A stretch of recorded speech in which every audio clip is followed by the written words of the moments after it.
visit to the wizarding world that's anything but magic, to a derpy version of your favorite video game character. These are the worst LEGO designs ever made. Starting with a terrible LEGO minifigure. Quickie the Nesquick bunny is the LEGO version of Nestle's classic mascot. The true horror of this LEGO minifig comes when you take off its bunny face. It's payback time. Revealing one of the creepiest LEGO heads ever made. With its sinister smile and big black eyes, the head was pure nightmare fuel for kids unlucky enough to own this LEGO figure when it came out in 2001. Brickheadz is LEGO's answer to Funko Pops. Big-headed versions of popular characters that always look ugly as heck. And two of the ugliest Brickheadz are Sonic the Hedgehog and Tails. Sonic's catchphrase is, "Gotta go fast," but this LEGO build is more like, "Gotta go duh." Not only are Sonic and Tails looking right through you with their vacant eyes, but their tiny little hands can barely hold anything.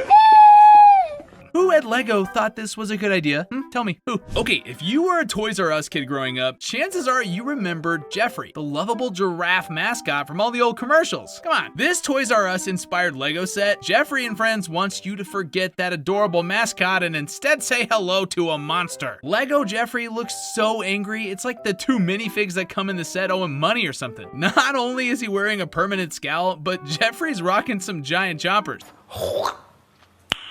Nice. Which we can only assume is to help him devour his unsuspecting playmates. Okay, check this out. LEGO and sneaker company Adidas teamed up in 2021, and the results were less than spectacular. The Adidas Original Superstar is a replica of the classic Adidas shell toe sneaker, and that's it. You can't play with it, and you can't wear it. And if you just got a display sneaker on your wall, you're better off with the real thing. Most LEGO collabs go together like chocolate and peanut butter, which I had way too much of for breakfast this morning, but LEGO and Adidas mix like toothpaste and orange juice. You ever tried that? It's disgusting. It's the biggest piece of... The Scala line was an attempt by LEGO to steal some of Barbie's thunder. Aimed largely at young girls, LEGO Scala was more concerned with dolls and their daily activities than building stuff with bricks, which, you know, is the whole point of Legos. Scala was discontinued after only 4 years, but not before they released the Summer Day Out set featuring Baby Thomas, aka the only LEGO minifigure with eyes that can see into your soul.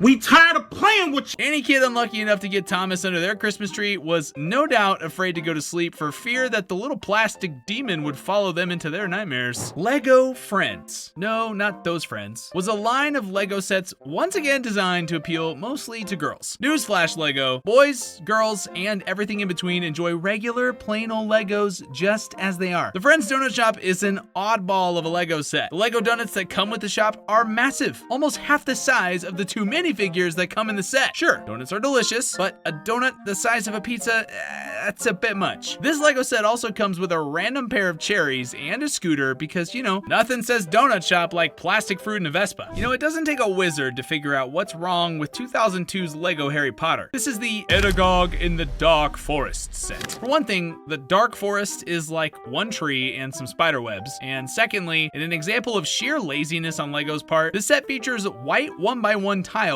with little spiders drawn on them. Hey, LEGO, would it have killed you to sculpt some actual baby spiders? But the worst part of this set is easily Aragog himself. His weird, smooth legs make him look more like a strange alien beast than a spider. Star Wars and LEGO have made some great sets together. I mean, cream of the crop. But unfortunately, the First Order ATST is not one of them. LEGO really expected kids to pay close to $60 for half an ATST when the year before they sold a set with a complete walker for almost $10 less. He's got money. Needless to say, the Force was not with this LEGO set. And look at that, another horrendous Star Wars set that was LEGO's Technic C3PO. Quick, what's the color you most associate with C3PO? If you answered black, then that's racist. Congratulations, you are just as colorblind as the folks at LEGO that thought this monstrosity was a good idea. Okay, hear me out. It's not just that the colors are off. This LEGO set looks nothing like the famous Star Wars droid. If anything, it looks more like some freaky robotic chimpanzee. LEGO ZNap was released in 1998 to compete with rival Lego building toys connects. The problem, they don't look like Legos. ZNap traded the traditional Lego bricks that we all know and love for pieces that look like they were stolen from a construction site. And as a result, the builds don't look or feel like a true Lego product. With such an off-brand toy line, it's no wonder why Lego canceled ZNap only a year after it was introduced. This set is an example of why Lego should stick to physical toys and leave the virtual world to everyone else. Life of George was Lego's first attempt at combining a playset with a smartphone app. Kids would build a 2D design and then scan it into the Life of George app. That idea sounds cool until you remember that most parents give their kids Legos to get them away from smartphones and iPads. Plus, who wants to use Legos to build a flat 2D design? Tell me, who? No one. And that's why Life of George only spawned 2 playsets before Lego discontinued it. This next set makes no sense whatsoever. Lego Spirius was a line of space-themed playsets that focused on a group of spies. You know what you don't want on a secret spy mission? Freaking giant robots. Robo-Guardian is over 2 feet tall, making it a pain to store and display. And worse, this crazy Lego behemoth is covered in useless parts like the random wheels on its side that literally do nothing. Most robots, super cool. This one just drools. This design is so bizarre. It looks like the people at Lego took a bunch of random pieces and tossed them in a box. Seriously, a flying platform with bat wings and rockets, and a weapon that's just a bat on a stick. This set is what happens when a Lego exec goes home and asks their toddler to design a Lego set. Actually, you know what? I take that back. A toddler would have totally come up with something way cooler than this disaster. The ho-ho horror! Lego creator Jolly Santa has no mouth and is trying to scream. His giant glassy eyes make it look like he's been eating something stronger than milk and cookies. Instead of Jolly, old Saint Nick looks absolutely terrified. Let's just say Lego Santa, he's seen some stuff, y'all, all right? We'll leave it at that. Here's a question. Have the people at Lego ever actually seen a kangaroo? Because judging by this Lego kangaroo minifigure, the answer to that is a big fat no. Minifigs never look exactly like they're supposed to be, but you know, they're usually close enough that you can tell what Lego is going for, at least. Not so with this blocky beast. Is it a squirrel? I don't know. Is it a mouse? I don't know. Who knows? I know one thing's for sure. It's not a kangaroo. Oh, Lego table football, or foosball, as it's known in the US, sounds like a fun idea on paper, but unfortunately in practice, it's a nightmare. This set is cramped, with only enough room for a few players on each side, despite the fact that the set comes with way more than enough minifigures. So what are those extra minifigures for? Well, to sit and watch the game, of course. Why did Lego think this would be a good design? These Lego sets